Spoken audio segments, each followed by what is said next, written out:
Yo les gars, comment vous allez? J'espère que vous allez bien. Moi, ça va parfaitement bien. Ok, les gars, je veux que vous sachiez que il y a des personnes qui m'écrivent, hein.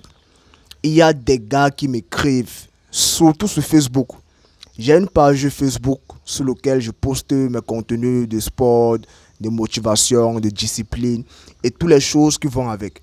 Et je reçois des messages. Si vous voulez, allez faire un tour en dessous, dans l'espace commentaire de mes vidéos là-bas. Vous allez voir les messages des gars. Et je reçois des messages.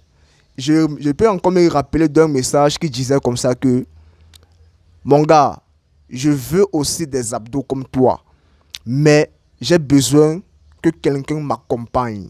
D'accord, voici le sujet de la vidéo. Ok, j'espère que vous allez bien. Mais déjà, je veux que vous compreniez que c'est important d'avoir un mentor, c'est important d'avoir une cible, c'est important d'avoir un guide et quelqu'un qui vous accompagne. Tout ça là, c'est important. Mais je veux que vous sachiez que ce n'est pas de ça que vous avez besoin, les gars.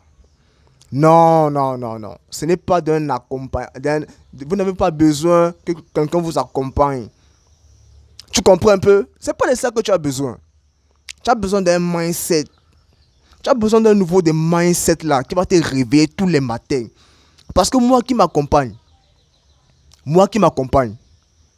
qui me tient la main, qui me réveille tous les matins, qui pose aussi la même question là, frère. Qui me réveille? Moi qui te parle, qui me réveille? Si ce n'est pas ma tête là qui va me pousser à me lever, qui va encore me lever. C'est de ça que tu as besoin, mon bro. Tu as besoin d'une pensée. Comment est-ce que tu visualises les résultats que tu attends? Comment est-ce que tu visualises ça? Comment est-ce que tu vois la chose? C'est pour moi que tu veux faire sport? Attends un peu. Tu veux bouler ton corps là? C'est pour moi. C'est pour moi. Même si tu me donnes de l'argent, je peux décider que je fuis. Je ne viens plus te répéter. Je perds quoi? Tu as besoin d'un mindset et de personnes. Hein, mon bro? Commence à travailler sur ton mindset. Commence à créer une obsession de la chose. Et comment créer une obsession? Tu dois penser à la chose régulièrement. Comme moi, comme ça. Comme moi, comme ça.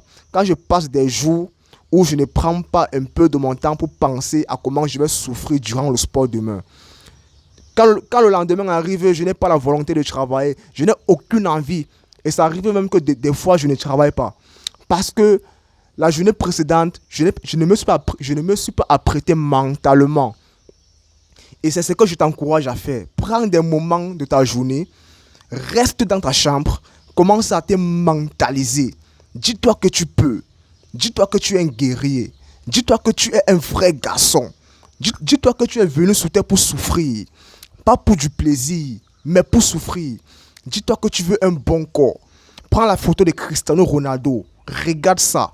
Regarde comment il est tracé. Et dis-toi que tu dois aussi être comme ça en tel jour, en tel jour, en tel jour. Dis-toi ça. Et tu verras des choses. L'esprit est très puissant. Vous ne connaissez pas à quel point notre esprit est puissant. C'est parce que la plupart de nous, on n'utilise pas bien notre esprit. On connaît que c'est se concentrer sur comment trouver les techniques pour approcher les petits dehors. C'est là-bas que nous sommes forts pour se concentrer. C'est là-bas que nous mettons la plupart de notre esprit. Mais laissez-moi vous dire que notre esprit est très très puissant. Ton esprit peut t'amener quelque part où tu ne pouvais même pas imaginer. Juste avec le fait de t'asseoir comme ça. Et tu commences à te mentaliser, non? Je ne parle pas de te mentaliser, genre, tu penses seulement. Je te dis que tu t'assois, tu te mentalises, non? Même pour 30 minutes, 1 heure, tu es seulement assis comme ça, là, comme si tu étais mort debout, mais tu te mentalises, non? Tu te parles à toi-même. Tu fermes tes yeux, tu te visualises dans ta tête. Et tu te dis que je dois être comme ça. Tu te donnes un jour bien précis, qui en tel jour, je dois être comme ça. Je dois être comme ça. Et on appelle ça les plans. Ça, c'est un plan que tu es en train d'élaborer. Tu comprends un peu? Maintenant, il y a quelque chose. Il y a quelque chose. C'est bien beau. Tu as élaboré ton plan. Je voulais terminer la vidéo ici, là, mais non. Tu as élaboré ton plan. Voici la partie la plus difficile, les gars. Ton plan a été élaboré. Tu as déjà la vision de qui tu veux être dans ta tête. Le problème maintenant sera du travail. Bro, la chose la plus difficile dans cette vie, c'est quand c'est l'heure pour travailler. Voici les moments les plus difficiles de la vie. Quand c'est l'heure pour travailler, c'est le moment les plus difficiles. Mais bro, qu'est-ce qui se passe quand tu travailles vraiment? Après le travail là, qu'est-ce que tu auras? Tu auras ce que tu rêvais d'avoir. C'est ça la bonne chose après le travail. Mais ce qui est bizarre, c'est que on connaît tout ça. Je n'ai même pas le droit d'en parler de ça parce que même toi, tu sais pertinemment bien que ce que tu dois faire pour en avoir les résultats que tu cherches, c'est de simplement travailler. Même toi, tu le sais très bien. Donc, normalement, je n'ai même pas besoin de venir ici là et de te chanter ça dans les oreilles. Parce que tu le sais déjà. Mais je vais toujours quand même te le chanter. La phase la plus difficile, c'est de travailler. Et il n'y a pas des différents types d'exercices que tu dois faire aussi. Parce que je vous connais.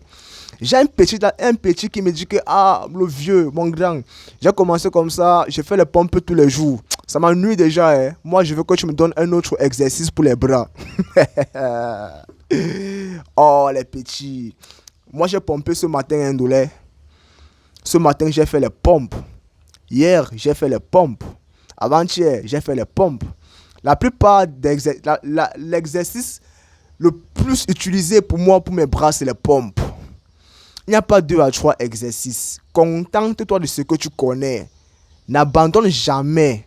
Jamais. Parce que tu te dis que tu ne fais pas ce qu'il faut. Pourtant, tu faisais quand même le minimum. N'abandonne jamais. Mieux vaut de faire un pas que de rester sans ne pas bouger. C'est très dangereux. Quand tu restes comme un robot là, comme une statue, c'est très dangereux. Mieux vaut tu continues de faire tes un pas, que de rester sans ne pas bouger, mon petit. Je connais très bien ce que je t'ai dit. Parce que même moi-même, j'ai subi ça. Il fut un temps, je pensais que je n'évoluais pas avec le travail que je faisais. Il fut un temps, tous les matins, je me réveillais, je travaillais. Je pensais que non, le travail n'entrait pas. J'étais là que merde, qu'est-ce que je fais? Le travail n'entrait pas, je me disais comme ça. Après, je me suis dit que bah, j'arrête. Je ne boulot plus. C'était bon. Je voyais mes frères sans commun ils sont là en joie. Le matin, ils se réveillent, ils causent entre eux, ils se baladent, ils sont en piste. Moi, je suis là et boulot. Et je me dis que je me dis qu'il n'y avait pas de résultat. Parce que moi-même, je ne voyais pas ça. Mais mon petit, dès que j'ai arrêté, tu sais quoi? Je sentais cela. Quand tu ne fais rien, tu sens cela. Non, c'est réel. Le travail ne manque pas. Et c'est depuis ce jour-là que j'ai compris que tu n'as pas besoin de voir les résultats quand tu travailles. Non. Tu n'as pas besoin de voir les résultats. Ton travail doit être un travail. Ça doit être un mode de vie. Tu n'as pas besoin de voir les résultats. Parce que c'est même ça même qui tue même l'homme. L'homme veut toujours voir les résultats. L'homme est pressé. Ah bâtard. L'homme est trop pressé. Trop pressé. C'est même ça qui nous tue. Ça te tue. En fait, des résultats là, ça te tue. Non, je vais avoir les abdos en 30 jours. Et dès que tu as ces abdos-là, qu'est-ce que tu vas faire? Tu vas arrêter, non? Logiquement, tu vas me dire non. Dis-moi non, un peu, je respecte. Dans ces 30 jours, dès que tu as les abdos, qu'est-ce que tu feras? N'est-ce pas, tu vas arrêter. Les résultats sont l'un des plus gros pièges pour un homme qui veut réussir. Ne te base jamais sur les résultats quand tu travailles. La chose sur laquelle tu dois être fixé, c'est la répétition. La régularité, tu dois maîtriser l'art d'être là. On ne bat jamais quelqu'un qui est régulier. Tu dois maîtriser l'art d'être là. L'art d'être là. Au quartier, on m'appelle le sportif. Si vous venez au quartier, vous voulez me voir. Vous demandez à n'importe qui, je cherche le sportif. Ça sera très facile pour qu'on vous montre mon domicile. Parce que j'ai maîtrisé l'art d'être là. Je suis toujours là dans le sport. Moi, je suis toujours là. On me connaît, on sait que c'est mon domaine. On sait que là-bas, c'est ma maison. Le sport, c'est ma maison. Et peut-être que même il y a les gens même plus musclés que moi. Mais juste que parce que moi, je suis toujours là. On sait que là, moi, c'est un athlète. Les gens m'appellent athlète. On m'appelle athlète parce que j'ai imposé ma part d'être toujours là sur le terrain. J'ai imposé ma place là-bas. Et c'est ce que tu dois faire. Il ne faut pas regarder au résultat. Travaille seulement. Comme tu te brosses les dents tous les matins là, c'est comme ça que tu dois travailler aussi tous les matins. Même si ce n'est pas en matinée, mais tous les jours. Parce que moi, des fois, ça m'arrive que le matin, je ne travaille pas. Et puis, je me rattrape soit dans l'après-midi, soit en soirée. Sinon, le domaine, ça a plusieurs faces. Ça a plusieurs faces. Et je pense que avec du temps, je vais mieux vous expliquer ça. Ok, c'est un mois et prends soin de toi. Et surtout, n'oublie jamais que tu n'es pas là pour voir les résultats. Mais tu es là pour faire de ça un mode de vie. Tu dois faire sport jusqu'à ta mort.